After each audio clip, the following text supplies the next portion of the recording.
আসলে সরিষা ক্ষেত দেখতে যেরকম সুন্দর, আশেপাশ দিয়ে ঘোরাঘুরি করতে গেলে আরও অনেক ভালো লাগে। দেখুন কৃষকের সরিষা ক্ষেত, মাশাল্লাহ।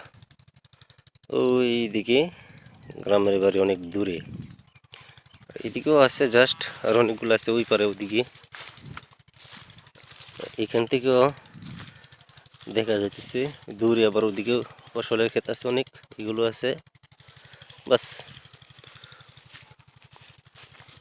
মাশাল্লাহ, সামনে যাচ্ছি আরও দেখা হইতেছে, দেখা যাক।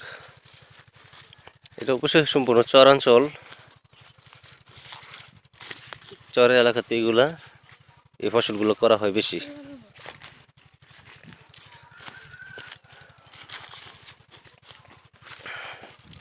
আমরা হ্যাঁ ওই যে আসছি এদিকে, ওই দিকে দূরে একজন মহিলা কৃষক দেখা যাচ্ছে, প্লাস এদিকে এখনো আছে, এদিকে আরো গরু ডাকতেছে।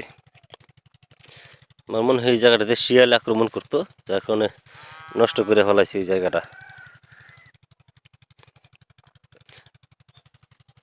আগে এই অঞ্চলে আরো বেশি করে ফসল উৎপাদন করতো এই সরিষা ক্ষেত, অবশ্যই কমাই দিছে আরো অনেক, কারণ ধানের চারা তো রোপণ করবে কিছুদিন পরে, এই জন্য সরিষার উৎপাদনটা কমা করে উৎপাদন করে এখন।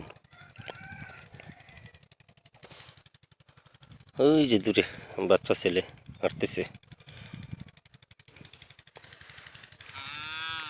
দেখা যাক।